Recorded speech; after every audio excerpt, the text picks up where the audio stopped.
നമസ്കാരം. R2N Malayalam YouTube ചാനലിലേക്ക് എല്ലാ ഭക്തജനങ്ങൾക്കും സ്വാഗതം. ശിവപുരാണത്തിൽ ഇന്ന് ഭാഗം 8 പറയുന്നത്. ഭാഗം 8 പാർവതി പരിണയത്തെക്കുറിച്ചാണ് നമ്മൾ ഈ ഒരു ഭാഗത്തിൽ വർണ്ണിക്കുന്നത്. അപ്പോൾ എല്ലാവരും എൻ്റെ ചാനൽ സബ്സ്ക്രൈബ് ചെയ്യുക. സബ്സ്ക്രൈബ് ചെയ്യാതെ കാണുന്നവരുടെ തീർച്ചയായിട്ടും സബ്സ്ക്രൈബ് ചെയ്ത് സപ്പോർട്ട് ചെയ്യുക. വീഡിയോയ്ക്ക് താഴെ ഓം നമഃ ശിവായ എന്ന് കമൻറ്റ് ചെയ്യാം. അപ്പം നമുക്ക് ഭാഗം 8 പാർവതി പരിണയത്തിലേക്ക് പോകാം. ദേവന്മാരുടെ നിരന്തരമായ പ്രേരണയുടെ അടിസ്ഥാനത്തിൽ ഭഗവാൻ ശ്രീ പരമേശ്വരൻ ഒരു ബ്രാഹ്മണ വേഷം ധരിച്ച് ഹിമവാന്റെ ഗൃഹത്തിലെത്തി. തിരുനെറ്റിയിൽ ആകർഷകമായ തിലകക്കുറി അണിഞ്ഞ് കഴുത്തിൽ സ്ഫടികമാലയും സാളഗ്രാമവും അണിഞ്ഞ് ഹരിനാമ കീർത്തനവും ജപിച്ചുകൊണ്ടായിരുന്നു ആ ബ്രഹ്മചാരി ഹിമവാന്റെ കൊട്ടാരത്തിൽ എത്തിച്ചേർന്നത്. തേജസ് വഴിയുന്ന വദനബിംബം ഹിമവാന്റെ ചിത്തദർപ്പണത്തിൽ ഭക്തിയുടെയും ആദരവിൻ്റെയും ജ്യോതിസ് തെളിയിക്കാൻ പര്യാപ്തമായി. സ്നേഹഭാവത്തോടും ബഹുമാനത്തോടും കൂടി വിനയാന്വിതനായി ഹിമവാൻ ബ്രാഹ്മണനെ സ്വീകരിച്ചിരുത്തി. ബ്രാഹ്മണൻ അവിടെ സാന്നിധ്യം കൊണ്ടിരുന്നവരെയെല്ലാം ആശീർവദിക്കുകയും അവരിൽ കൃപാകടാക്ഷം ചൊരിയുകയും ചെയ്തു. ബ്രാഹ്മണൻ ആരാണെന്നറിയുവാനുള്ള ഉത്കണ്ഠയോടെ ഹിമവാൻ വിനീതനായി ചോദിച്ചു, അല്ലയോ ബ്രാഹ്മണ ശ്രേഷ്ഠ, അങ്ങയുടെ മുഖാരവിന്ദം ദർശിച്ചപ്പോൾ നാം ആനന്ദാതിരേകത്താൽ മതിമറന്നവനായിരിക്കുന്നു. ദിവ്യത്വം കളിയാടുന്ന അങ്ങ് ആരാണെന്നറിയാൻ നമുക്ക് ഏറെ താല്പര്യമുണ്ട്. ഒരു പ്രവാചകന്റെ ഭാവത്തോടെ ആ ബ്രാഹ്മണ വേഷധാരി പറഞ്ഞു, ഒരു ജ്യോതിഷ പണ്ഡിതനായ വൈഷ്ണവ ബ്രാഹ്മണനാണ് ഞാൻ. ഗുരുപ്രസാദത്താൽ ഭാവിയെക്കുറിച്ച് കാലെ കൂട്ടി പ്രവചിക്കുവാൻ എനിക്ക് കഴിയും. ലോകമംഗളത്തിനായി സദാ ചുറ്റി സഞ്ചരിക്കുന്ന ഞാൻ അങ്ങയുടെ ഗൃഹത്തിൽ വരാൻ ഒരു പ്രത്യേക കാരണമുണ്ട്.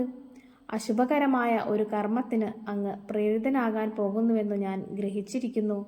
അതുമൂലമുള്ള ദോഷത്തെക്കുറിച്ച് ഒരു മുന്നറിയിപ്പ് നൽകുന്നതിന് വേണ്ടിയാണ് ഞാനിപ്പോൾ ഇവിടെ ആഗതനായത്. ഹേ ഗിരിരാജൻ, മഹാലക്ഷ്മിക്ക് തുല്യം സർവഗുണസമ്പന്നയായ ഒരു പുത്രിക്ക് ജന്മം നൽകാനുള്ള സൗഭാഗ്യം സിദ്ധിച്ച അങ്ങ് ദിവ്യഗുണങ്ങൾ ഒത്തുചേർന്ന സ്വപുത്രിയെ നിർഗുണനും വിരൂപനും നിരാലംബനുമായ ഒരുവന് വിവാഹം ചെയ്തു കൊടുക്കാൻ തീരുമാനിച്ചതായി ഞാൻ ജ്ഞാനദൃഷ്ടിയെ കൊണ്ടറിഞ്ഞിരിക്കുന്നു. സദാ ശ്മശാനത്തിൽ വസിച്ച് ദേഹമാസകലം ചുടലഭസ്മം പൂശി വിഷസർപ്പങ്ങളെ ആഭരണമായി അണിഞ്ഞുകൊണ്ട് അലക്ഷ്യനായി ജീവിക്കുന്ന ഒരുവന് ദേവകന്യയ്ക്ക് തുല്യം വിളങ്ങുന്ന ഐശ്വര്യത്തിന്റെ ജ്യോതിസായ പുത്രിയെ നൽകാനുള്ള തീരുമാനം വിഡ്ഢിത്തമാണെന്നാണ് ഞാൻ മനസ്സിലാക്കുന്നത്. കുലമോ ബന്ധുക്കളോ ഇല്ലാത്ത ഒരുവന് അങ്ങയുടെ പുത്രിയെ നൽകുവാനത് ഉചിതമാണോ? രുചിയേറെ വിശിഷ്ടാന്നം കഴിച്ച് സംതൃപ്തനായ ബ്രഹ്മചാരി അവിടെ നിന്നും കൈലാസത്തിലേക്ക് പോയി. ബ്രാഹ്മണന്റെ വാക്കുകൾ ശ്രവിച്ചുകൊണ്ടു നിന്ന മേനയുടെ മനോപുരത്തിൽ ദുഃഖത്തിന്റെ മാറാല പരന്നു. അവർ ഭർത്താവിനോട് പറഞ്ഞു, പ്രാണനാഥ, ആ ബ്രാഹ്മണന്റെ വാക്കുകൾ എന്നെ വേദനിപ്പിക്കുന്നു. ശിവനെ പറ്റി അദ്ദേഹം പറഞ്ഞ വാക്കുകൾ ഞാൻ മുമ്പേ കേട്ടിരിക്കുന്നു. എടുത്തു പറയത്തക്ക വിശേഷഗുണങ്ങളൊന്നുമില്ലാത്ത ശിവന് എൻ്റെ മകളെ പാണിഗ്രഹണം ചെയ്തു കൊടുക്കാൻ ഞാൻ അനുവദിക്കുകയില്ല. എൻ്റെ വാക്കുകൾക്ക് വില കൽപ്പിക്കാതെ വിരൂപനും നിർഗുണനുമായ സദാശിവന് പുത്രിയെ കൊടുക്കാനാണ് അങ്ങയുടെ നിശ്ചയമെങ്കിൽ ഞാൻ എൻ്റെ ജീവനൊടുക്കും. അല്ലെങ്കിൽ ഞാൻ ഈ ഭവനം വിട്ടു പോകും. ഈ സത്യമാണ്. ശിവന് പിടിച്ചു കൊടുക്കുന്നതിനേക്കാൾ പാർവതിയെ കടലിൽ തള്ളുന്നതായിരിക്കും ഉചിതം. മേനയുടെ വാക്കുകൾ തൃക്കണ്ണുകൊണ്ടറിഞ്ഞ ശ്രീ പരമേശ്വരൻ ഉടൻ തന്നെ അരുന്ധതിയെയും സപ്തർഷികളെയും വിളിച്ചു വരുത്തുകയും മേനയുടെ അടുത്ത് ചെന്ന് ഹിതകരമായ കാര്യങ്ങൾ നിർവഹിക്കാൻ നിർദ്ദേശിക്കുകയും ചെയ്തു. പരംപൊരുൾ ആകാരം പൂണ്ട സദാശിവന്റെ പാതാരവിന്ദങ്ങളിൽ സാഷ്ടാംഗ നമസ്കാരം ചെയ്തുകൊണ്ട് അവർ ഹിമവാന്റെ ദിവ്യനഗരത്തിലേക്ക് പോയി. നയനോത്സവത്തിനും മാനസോല്ലാസത്തിനും വേണ്ട ആകർഷങ്ങളായ കലാവൈഭവം നിറഞ്ഞു നിൽക്കുന്ന ഗിരിരാജന്റെ നഗരിയെ പ്രശംസിച്ചുകൊണ്ട് അവർ അദ്ദേഹത്തിന്റെ കൊട്ടാരത്തിലേക്ക് നടന്നു. അല്പം അകലെ നിന്നും നടന്നെടുത്തുകൊണ്ടിരിക്കുന്ന 7 മുനിമാരെ ദർശിച്ച ഹിമവാന് 7 ആദിത്യന്മാർ തൻ്റെ വസതിയെ ശോഭനമാക്കാൻ വരുന്നതായിട്ടാണ് അനുഭവപ്പെട്ടത്. വർദ്ധിച്ച ആനന്ദാതിരേകത്തോടെ ഹിമവാൻ സപ്തർഷികളെയും അരുന്ധതി ദേവിയെയും ഭക്തി ആദരപൂർവ്വം പൂജിച്ചിരുത്തി. മുനിമാരുടെ ആഗമനം തൻ്റെ നഗരത്തെ ധന്യമാക്കിയിരിക്കുന്നുവെന്ന് ഹിമവാന്റെ മനസ്സ് മന്ത്രിച്ചു. മഹാത്മാക്കളായ നിങ്ങളുടെ തിരുസാന്നിധ്യത്താൽ നാം ധന്യനായി തീർന്നിരിക്കുന്നു. ദിവ്യ ചൈതന്യം വഴിയുന്ന നിങ്ങളുടെ പാദപത്മങ്ങൾ ഈ ഗിരിയിൽ സ്പർശിച്ചതോടെ ഇവിടം പവിത്രമായിരിക്കുന്നു. എന്നാൽ പൂർണ്ണകാമരായ നിങ്ങളുടെ ആഗമനോദ്ദേശം എന്താണ്? ഞങ്ങളുടെ ഭവനത്തിൽ വന്നതിൻ്റെ ഉദ്ദേശ്യം എന്തായാലും അത് വെളിപ്പെടുത്തുവാൻ ദയവുണ്ടാകണം. ഗിരിരാജന്റെ ഉപചാരങ്ങളിലും വിനീതമായ വാക്കുകളിലും സംപ്രീതരായ ഋഷികൾ സത്യദർശനത്തിൽ അധിഷ്ഠിതമായ കാര്യങ്ങൾ പറഞ്ഞു തുടങ്ങി. അല്ലയോ ഗിരിരാജൻ, സദാശിവൻ ജഗത്തിൻ്റെ ഈശ്വരനും പാർവതി ലോകജനനിയുമാണെന്ന പരമാത്മം നിങ്ങൾ അറിയുക. നിങ്ങളുടെ മകളായ ജഗദംബിക ശ്രീശങ്കരന്റെ പത്നിപദം അലങ്കരിക്കുന്നതിനു വേണ്ടി അവതരിച്ചതാണ്. പരബ്രഹ്മ കൽപ്പനയെ ലംഘിക്കാൻ ആർക്കെങ്കിലും കഴിയുമെന്ന് താങ്കൾക്ക് തോന്നുന്നുണ്ടോ? അങ്ങയുടെ വത്സല്യ രത്നമായ പുത്രിയെ ശ്രീശങ്കരന് സന്തോഷപൂർവ്വം ദാനം ചെയ്യുന്നതിലൂടെ അങ്ങ് ജഗദ്ഗുരുവായി ഭവിക്കുന്നതാണ്. ബാലാർക്കന് തുല്യം പ്രശോഭിക്കുന്ന സപ്തർഷികളെ, എൻ്റെ പുത്രി പാർവതിയെ സദാശിവന് തന്നെ കൊടുക്കണമെന്നാണ് ഞാൻ തീരുമാനിച്ചിരിക്കുന്നത്. എന്നാൽ കുറച്ചുനാൾ മുമ്പ് ഒരു വൈഷ്ണവ ബ്രാഹ്മണൻ ഇവിടെ വരികയും ശ്രീ പരമേശ്വരനെക്കുറിച്ച് അശുഭകരമായ പല കാര്യങ്ങളും ഞങ്ങളെ ധരിപ്പിക്കുകയും ചെയ്തു. മാത്രമല്ല യാതൊരു കാരണവശാലും ഗിരിജയെ ശിവന് നൽകരുതെന്ന് നിർദ്ദേശിക്കുകയും ചെയ്തു. ആ ബ്രാഹ്മണന്റെ പ്രസ്താവന മേനയുടെ മനസ്സിൽ വിഷാദത്തിന്റെ പുകപടലം സൃഷ്ടിച്ചു. കോപിഷ്ഠയായ അവൾ കോപവനത്തിലേക്ക് പോയിരിക്കുകയാണ്. എന്തൊക്കെ പറഞ്ഞിട്ടും അവൾ വഴങ്ങുന്നില്ല. ശിവനെക്കുറിച്ചുള്ള കാര്യങ്ങൾ വിലയിരുത്തുമ്പോൾ മേനയുടെ തീരുമാനമാണ് ശരിയെന്ന് എനിക്കും തോന്നുന്നു. പരബ്രഹ്മ ജ്യോതിസായ ശ്രീശങ്കരന്റെ ലീലാവിലാസത്തിന്റെ ഭാഗമായി മായയിൽ മോഹിതനായി തീർന്ന ഹിമവാൻ മൗനം ദീക്ഷിച്ചിരുന്നു. ഇതെല്ലാം ഭഗവാന്റെ ലീല മൂലം സംഭവിക്കുന്നതാണെന്ന യാഥാർത്ഥ്യം സപ്തർഷികൾ ആഗ്രഹിക്കുകയും ചെയ്തു. അരുന്ധതിയെ അയച്ച് മേനയെ കൂട്ടിക്കൊണ്ടുവരികയും അവരോട് ഹിമവാനും സപ്തർഷികൾ ശിവതത്വം ഉപദേശിച്ചു കൊടുത്തു. മനസ്സിൽ കുടിയേറിയിരിക്കുന്ന തെറ്റിദ്ധാരണകൾ ഉന്മൂലനം ചെയ്ത ശേഷം ഹിമവാനും മേനയും പാർവതി പരമേശ്വരന്മാരുടെ വിവാഹം നടത്താൻ ശ്രമിച്ചു.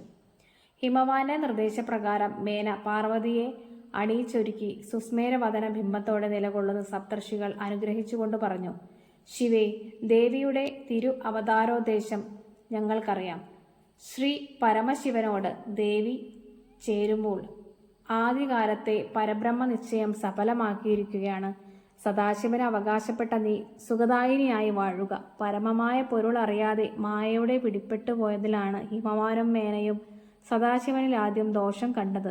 ഇനി ഒട്ടും വൈകാതെ ദേവിക്ക് ശ്രീശങ്കരന്റെ വാമഭാഗത്തിരിക്കാനാകും. ഈ സന്ദർഭത്തിൽ അരുന്ധതി ദേവി ഗിരികന്യകയ്ക്ക് സദാശിവന്റെ സുചരിതം വിവരിച്ചു കൊടുത്തു.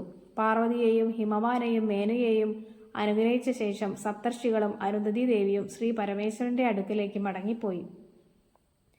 സപ്തർഷികളിൽ പ്രധാനിയായ വസിഷ്ഠൻ ഭഗവാനോടായി പറഞ്ഞു: ജഗദീശ്വര പ്രഭോ, കാരുണ്യവാരിധിയായ ദേവ, ഹിമവാൻ അദ്ദേഹത്തിന്റെ പുത്രി പാർവതിയെ അങ്ങേക്ക് നൽകാമെന്ന് വാഗ്ദാനം ചെയ്തിരിക്കുകയാണ്. ഇനി ഒരിക്കലും ശൈലരാജൻ വാക്കു തെറ്റിക്കാത്ത വിധത്തിൽ പരമേശ്വരനായിരിക്കുന്നെന്ന് അങ്ങയുടെ തത്വം ശരിക്കും മനസ്സിലാക്കിയിരിക്കുകയാണ്. അതുകൊണ്ട് ഭഗവാനെ, പാർഷദന്മാരോടൊപ്പം ഹിമവാന്റെ വസതിയിലേക്ക് അങ്ങ് പുറപ്പെടുക. ദേവോക്തി അനുസരിച്ച് പർവ്വതനന്ദിനിയെ പാണിഗ്രഹണം ചെയ്ത് ഐശ്വര്യത്തോട് സസുഖം വാഴുക. വിഷ്ണുവിനെയും അദ്ദേഹത്തിന്റെ അനുയായികളെയും വിളിച്ചു വരുത്തി കാര്യമറിയിക്കുക. കൂടാതെ ബ്രഹ്മാവിനെയും മുനിമാരെയും അപ്സരസുകളെയും കിന്നരന്മാരെയും ക്ഷണിക്കാൻ വേണ്ട ഏർപ്പാടുകൾ ചെയ്യണം. അങ്ങനെ പാർവതിയും പരമേശ്വരൻ തമ്മിലുള്ള വിവാഹം വേദോക്തി പ്രകാരം മംഗളമായി നടന്നു. പണ്ടുകാലത്ത് ഭൂമിയിൽ വസിച്ചിരുന്ന അസുരന്മാരിൽ ഒരു വിഭാഗം ഹാലാഹലന്മാർ എന്ന നാമധേയത്തിലാണ് അറിയപ്പെട്ടിരിക്കുന്നത്. കഠിനമായി തപസ്സിലൂടെ അവർ ബ്രഹ്മാവിനെ പ്രത്യക്ഷപ്പെടുത്തി. തപോഫലം ആഗ്രഹിച്ചു നിന്ന അസുരന്മാർക്ക് വരപ്രസാദം നൽകാൻ തന്നെ അദ്ദേഹം തീരുമാനിച്ചു. അസുരന്മാർ പറഞ്ഞു: കാരുണ്യവാരിധിയായ ബ്രഹ്മദേവ, ഞങ്ങളുടെ തപോവൃത്തിയിൽ അങ്ങ് സംതൃപ്തനാണെങ്കിൽ ഞങ്ങളെ വധിക്കാൻ 3 ലോകങ്ങളിലും ആർക്കും സാധിക്കരുത്. ആത്മഹത്യക്കൊരുങ്ങിയാലും ഞങ്ങൾക്ക് മരണം സംഭവിക്കരുത്. ഹലാഹലന്മാരുടെ വിചിത്രമായ ആവശ്യം കേട്ടറിഞ്ഞ വിരിഞ്ചൻ മന്ദഹാസത്തോടെ പറഞ്ഞു: ഹേ അസുരന്മാരെ, നിങ്ങളുടെ തപസ്സിൽ നാം ഏറെ സംതൃപ്തരാണ്. എന്നാൽ നിങ്ങൾ ആവശ്യപ്പെടുന്ന വരം നൽകാൻ നമുക്കാവില്ല. ജനിച്ചാൽ എന്നെങ്കിലും ഒരു നാൾ മരണം വരിക്കണമെന്ന് പരമ നിശ്ചയമാണ്. ബ്രഹ്മദേവന്റെ അഭിപ്രായം കേട്ട ഹലാഹലന്മാർ പറഞ്ഞു, മരണം എന്നത് ഒഴിവാക്കാനാകാത്ത ഒരു സത്യമാണെങ്കിൽ ഞങ്ങൾക്കും അത് ബാധകമാണ്. എന്നാൽ ഹരിഹരന്മാർ ഒരുമിച്ച് ചേർന്ന് മാത്രമേ ഞങ്ങളെ വധിക്കാവൂ. ബ്രഹ്മാവ് ആ വരം നൽകി അവരെ അനുഗ്രഹിച്ചു. വരബലത്താൽ പ്രബലരായി തീർന്ന ഹലാഹലന്മാർ ത്രിലോകങ്ങൾക്ക് മുഴുവൻ അവരുടെ കാൽക്കീഴിലാക്കി അടക്കി ഭരിച്ചു. ത്രിലോകങ്ങളിലും അവരെ നിയന്ത്രിക്കാൻ മറ്റൊരു ശക്തിയും ഇല്ലെന്ന അവസ്ഥ സംജാതമായി. ഭൗതിക സുഖം അതിവരുവോളം അനുഭവിച്ച അസുരന്മാർക്ക് മോക്ഷപ്രാപ്തി നേടണമെന്ന ആഗ്രഹം ഉദിച്ചു. പുരുഷന്മാർക്ക് എന്തിലും അധികാരമുണ്ടെന്നോ? ഹലാഹലന്മാരെ തോൽപ്പിച്ച് അവരെ വധിച്ചത് അത്ര വലിയ മഹത്വമൊന്നുമല്ല. വീരവാദം കേട്ടപ്പോൾ അറിയാതെ ചിരിച്ചുപോയത് അത്ര വലിയ അപരാധമാണോ? അകാരണമായി തങ്ങളോട് കോപിച്ച ഭർത്താക്കന്മാരെ ഒരു പാഠം പഠിപ്പിക്കുക തന്നെ വേണം. ഇപ്രകാരം ചിന്തിച്ച ദേവിമാർ തൽക്ഷണം അവിടെ നിന്നും അപ്രത്യക്ഷരായി. ഉമയുടെ അഭാവത്താൽ ശ്രീ പരമേശ്വരനും ലക്ഷ്മിയുടെ തിരോധാനത്താൽ വിഷ്ണുദേവനും വിഷാദഗ്രന്ഥരായി. മാത്രമല്ല, ദേവിമാർ അന്തർജാനം ചെയ്തതോടെ ദേവന്മാരുടെ ശക്തിക്ക് ക്ഷയം സംഭവിക്കുകയും ചെയ്തു. പ്രിയപുത്രന്മാരെ, ലക്ഷ്മിയും ശിവയും ഹരിഹരന്മാരിൽ ക്രോധരായി വിട്ടുപോയിരിക്കുന്നു. എന്നാൽ ലോകരക്ഷയ്ക്ക് ദേവിമാരുടെ സാന്നിധ്യം ഉണ്ടാവുക തന്നെ വേണം. അതുകൊണ്ട് നിങ്ങൾ ഉടൻ തന്നെ ദേവിമാരെ തപസ് ചെയ്ത് പ്രീതിപ്പെടുത്തുക. വരം ചോദിക്കാൻ ദേവിമാർ നിങ്ങളോട് ആവശ്യപ്പെടുമ്പോൾ ഹരിഹരന്മാരോട് ദയ തോന്നി അവരോട് ചേരണമെന്നും മാനവരുടെയും മറ്റു ജീവികളുടെയും നിലനിൽപ്പിന് അനിവാര്യമാണെന്നും അഭ്യർത്ഥിക്കുക. പിതൃകൽപ്പന ശിരസാ വഹിച്ച സനകാദികൾ തപസ്സിലൂടെ ദേവിമാരെ പ്രീതിപ്പെടുത്താൻ പുറപ്പെട്ടു. മനസ്സിൽ ഉദയം ചെയ്ത ആഗ്രഹം സഫലീകരിക്കുന്നതിനു വേണ്ടി ദക്ഷനും തപസ്സിനായി പുറപ്പെട്ടു. സനകാദികൾ വ്രതശുദ്ധിയോടെ ഘോര തപസ്സിൽ ഏർപ്പെടുകയും ജഗദംബികയെ പ്രത്യക്ഷപ്പെടുത്തുകയും ചെയ്തു. ഹേ മുനിശ്രേഷ്ഠന്മാരെ, കഠിനവ്രതത്തോടും നിശ്ചയദാർഢ്യത്തോടുമുള്ള നിങ്ങളുടെ തപസ്സിന്റെ ഉദ്ദേശം നാം കാലേ കൂട്ടി ഗ്രഹിച്ചിരിക്കുന്നു.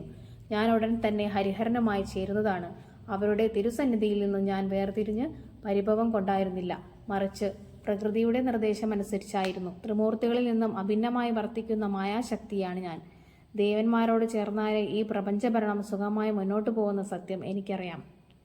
അങ്ങനെ സനകാദികളുടെ മനോക്ഷേത്രത്തിൽ ദിവ്യാനുഭൂതിയുടെ ജ്യോതിസ് പ്രകാശിപ്പിച്ച ശേഷം ദേവി അന്തർധാനം ചെയ്തു.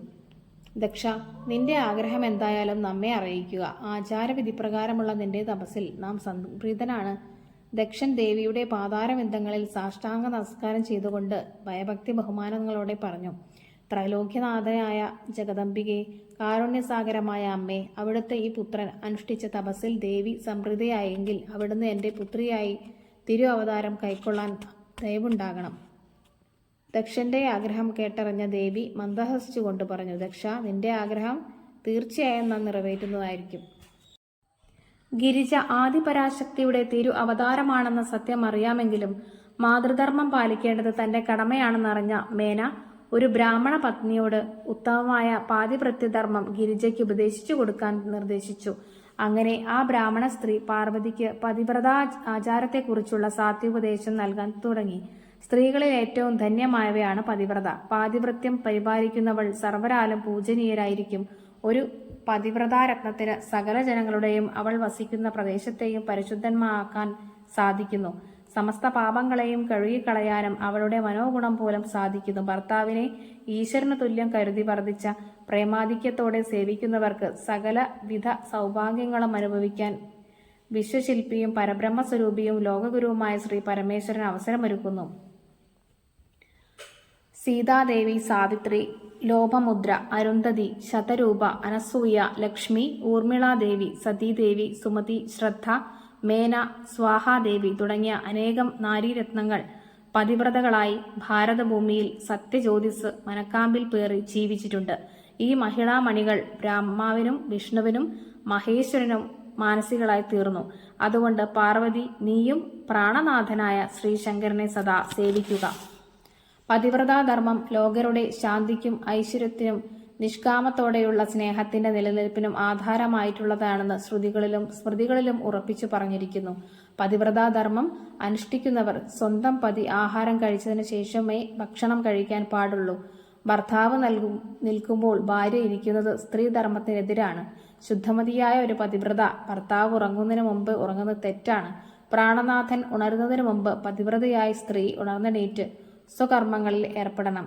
അസത്യവും വഞ്ചനയുമില്ലാതെ സദാ ഭർത്തൃചിന്തയിൽ മാത്രം ഒഴുകി അദ്ദേഹത്തിന് സന്തോഷമുണ്ടാകുന്ന കാര്യങ്ങൾ മാത്രം അനുഷ്ഠിക്കുക. ധർമ്മത്തിനും ഭർതൃഹിതമനുസരിച്ച് വേണം ഭാര്യ ജീവിക്കേണ്ടത്. പതിവ്രതയായ ഒരു ഭാര്യ തീർത്ഥയാത്രയ്ക്കോ ക്ഷേത്ര ദർശന സംബന്ധമായ കാര്യങ്ങൾക്കോ പോകാൻ ആഗ്രഹിക്കുന്നുവെങ്കിൽ മുൻകൂട്ടി ഭർത്താവിന്റെ അനുവാദം വാങ്ങിയിരിക്കണം. ജനങ്ങൾ തിങ്ങി നിറഞ്ഞ സഭയിലോ വില കുറഞ്ഞ കലാപരിപാടികൾ നടക്കുന്ന സ്ഥലത്തോ പോയി വിനോദങ്ങളിൽ ഏർപ്പെടാൻ പാടില്ല. തീർത്ഥയാത്രയുടെ ഫലം അനുഭവിക്കാൻ ആഗ്രഹിക്കുന്ന പതിവ്രത ഭർത്താവിന്റെ പാതിതീർത്ഥം സേവിക്കണം. പതിവ്രതാധർമ്മത്തിൽ തൽപരയായ സ്ത്രീ വീട്ടുപകരണങ്ങൾ ശ്രദ്ധയോടും വൃത്തിയോടും സൂക്ഷിക്കണം. ഗൃഹകാര്യങ്ങളിൽ സാമർഥ്യം കാണിക്കണം. സദാനേരവും പ്രസന്ന വദനത്തോടു കൂടിയവളായിരിക്കണം. അന്യരുടെ കാര്യങ്ങളിൽ ഇടപെടാൻ പാടില്ല. ചെലവ് ചുരുക്കണം. ഭർത്താവിന്റെ വരുമാന പരിധിക്കുള്ളിൽ കൊണ്ടുള്ള ലളിതവും എളിമയോടുകൂടിയുമായുള്ള ജീവിതം നയിക്കണം. യാതൊരു കാരണവശാലും ഭൗതിക സമ്പത്ത് ആഗ്രഹിക്കരുത്. മറിച്ച് ഈശ്വരന്റെ അനുഗ്രഹം എപ്പോഴും ഉണ്ടാകും. ഭർത്താവ് എന്തെങ്കിലും കർമ്മങ്ങളിൽ ഏർപ്പെട്ടിരിക്കുമ്പോൾ ഭാര്യ അദ്ദേഹത്തെ ശല്യപ്പെടുത്തരുത്. മാതൃഭൂമിക്ക് വേണ്ടിയോ ധർമ്മപരിപാലനത്തിന് വേണ്ടിയോ ഭർത്താവ് കർമ്മങ്ങളിൽ ഏർപ്പെട്ടാൽ പതിവ്രതയായ സ്ത്രീ അദ്ദേഹത്തെ പ്രോത്സാഹിപ്പിക്കുക. പിറന്നു വീണ രാജ്യത്തിന്റെ ധർമ്മവും സംസ്കാരവും നിലനിർത്തുന്നതിനോട് വേണ്ടി ഭർത്താവ് ചെയ്യുന്ന കർമ്മങ്ങളിൽ ധർമ്മപത്നിയായി നിലകൊള്ളുക. ഭർത്താവ് രോഗിയായിരിക്കുകയോ ദുർഗതിയിൽപ്പെടുകയോ നന്മ ചെയ്യുന്നതിലൂടെ ധനനാശം വന്ന് ദുഃഖിതനായിരിക്കുകയോ ചെയ്താലും ഭാര്യ അദ്ദേഹത്തിൽ ദോഷം കാണാനോ കുത്തുവാക്കുകൾ കൊണ്ട് അദ്ദേഹത്തെ വേദനിപ്പിക്കുവാനോ പാടില്ല. മറിച്ച് മൃദുല വാക്കുകളിലൂടെയും ഹൃദ്യവും വശ്യമധുരവുമായ മന്ദഹാസത്തിലൂടെയും ഭർത്താവിന് ആശ്വാസം പകരാൻ അവൾക്ക് സാധിക്കണം. ഭർത്താവ് ആയുഷ്മാനും ധർമ്മിഷ്ഠനും ഉറച്ച രാജ്യസ്നേഹിയും ആയിരിക്കണമെന്ന പ്രാർത്ഥനയോടെ പതിവ്രത മഞ്ഞളും ചന്ദനവും ചുണ്ണാമ്പും ചേർത്ത് ശരീരത്തിൽ അണിയണം. സിന്ദൂരം, കൺമഷി, ഭഗവാൻ അർപ്പിച്ച പുഷ്പം എന്നിവയും ധരിക്കേണ്ടതാണ്. ഗണിക, അലക്കുകാരി, പരദൂഷണം പറയുന്നവൾ തുടങ്ങിയവരുമായി കൂട്ടുകൂടാൻ പാടില്ല. ഭർത്താവിനെ ദുഷ്യം പറയുന്ന സ്ത്രീകളുമായി പതിവ്രതകൾ സംസാരിക്കരുത്. പതിവ്രതയായ സ്ത്രീ ഒരിക്കലും നഗ്നയായി നിന്ന് കുളിക്കരുത്. ഉരൽ, ചൂല്, അമ്മിക്കല്ല്, തിരിക്കല്ല്, വാതിൽപ്പടി എന്നിവിടങ്ങളിൽ ഒരു പതിവ്രത ഇരിക്കുന്നത് ദോഷം വരുത്തിവെക്കും. മൈഥുന നേരത്തല്ലാതെ മറ്റൊരു സമയത്തും ഭർത്താവിന്റെ മുമ്പിൽ തന്റെ ഇടം കാണിക്കരുത്. ഭർത്താവ് ഇഷ്ടപ്പെടുന്ന വസ്തുക്കൾ ഭാര്യയും ഇഷ്ടപ്പെടണം. രണ്ടുപേരും സാത്വിക ഭക്ഷണം തന്നെ കഴിക്കുക. ഭർത്താവിൽ വന്നു ചേർന്ന ദുഃഖം തൻ്റേതുകൂടിയാണെന്ന ധാരണ ഭാര്യയ്ക്കും ഉണ്ടാവണം. ഒരു ദേവതാസ്ഥാനമാണ് പതിയെന്ന നിലയിൽ തനിക്കുള്ളതെന്നും ആയതിനാൽ വിഷാദഗ്രന്ഥരായി പാർവതീദേവിയെ ശരണം പ്രാപിക്കുന്നവർക്ക് കാരുണ്യസാഗരമായ ആ പുണ്യ ജനനീ വരപ്രസാദം നൽകി അനുഗ്രഹിക്കുകയും ഭക്തന്റെ ദുഃഖം അകറ്റുകയും ചെയ്യുന്നതുപോലെയുള്ള സ്നേഹനിർഭരവും കാരുണ്യാതിരേകത്തോടെയുള്ള മനസ്സാണ് തനിക്ക് വേണ്ടതെന്നും പതിവ്രതയായ ഒരു സ്ത്രീ തീർച്ചയായും അറിഞ്ഞിരിക്കണം. ആയതിനാൽ ശ്രീ പരമേശ്വരന്റെയും പാർവതിയുടെയും വരപ്രസാദം ലഭിക്കണമെന്ന് ആഗ്രഹിക്കുന്ന ഭാര്യാഭർത്താക്കന്മാർ തീർച്ചയായും പതിവ്രതാധർമ്മത്തിന്റെ മഹത്വം അറിഞ്ഞ് ജീവിക്കേണ്ടതാണ്. ഒരു സ്ത്രീ പതിവ്രതാധർമ്മം ആചരിച്ചാൽ അവളുടെ പുണ്യം കൊണ്ട് പിതാവിനും മാതാവിനും അവളുടെ ഭർത്താവിന്റെ കുലത്തിലെ 7 തലമുറയിൽപ്പെട്ടവർക്കും സ്വർഗ്ഗലോകം ലഭിക്കുന്നു. ഒരു പതിവ്രതാരത്നത്തിന്റെ പാദങ്ങൾ സ്പർശിക്കുന്ന സ്ഥലമെല്ലാം പരിശുദ്ധമായി തീരുന്നു. പാർവതി പരിണയം ഇവിടെ പൂർണ്ണമാകുന്നു. ഇനി നമ്മൾ അടുത്ത ഭാഗം കാർത്തികേയനന്റെ ജനനമാണ് പറയുന്നത്. അപ്പം ഈ ഒരു കഴിഞ്ഞ വീഡിയോയുടെ ഒരു കമൻറ്റ് ബോക്സിൽ കിരാതമൂർത്തിയെക്കുറിച്ച് ഒരു വീഡിയോ ചെയ്യാൻ വേണ്ടി പറഞ്ഞിട്ടുണ്ട്. അത് കിരാത അവതാരം പറയുമ്പോൾ പറയുന്നതായിരിക്കും. അപ്പോൾ തീർച്ചയായിട്ടും ഈ വീഡിയോ എല്ലാവരും മുടക്കാതെ കാണുക. അപ്പം പുതിയ പുതിയ കഥകളും അറിവുകളൊക്കെ നിങ്ങൾക്ക് കിട്ടുന്നതായിരിക്കും. പിന്നെ എന്തെങ്കിലും ചോദ്യാവലികളൊക്കെ നമ്മളെ ഭക്തിസാന്ദ്രമായ അന്തരീക്ഷത്തിലൊക്കെ ഉണ്ടാകുന്ന ക്യൂസ് മത്സരം അങ്ങനെയൊക്കെ ഉണ്ടാകുന്ന സമയത്ത് നിങ്ങൾക്ക് ഇതിലുള്ള കഥാപാത്രങ്ങൾ എങ്ങനെയുണ്ടായി, അവരുടെ ധർമ്മങ്ങളൊക്കെ കുറിച്ച് നിങ്ങൾക്ക് മനസ്സിലാക്കാവുന്നതായിരിക്കും. അപ്പോൾ എൻ്റെ വീഡിയോ ഇഷ്ടപ്പെട്ടിട്ടുണ്ടെങ്കിൽ തീർച്ചയായിട്ടും ലൈക്ക് ചെയ്യാനും ഷെയർ ചെയ്യാനും കമൻറ്റ് ചെയ്യാനും മറക്കരുത്. അപ്പോൾ എല്ലാ ഭക്തജനങ്ങളും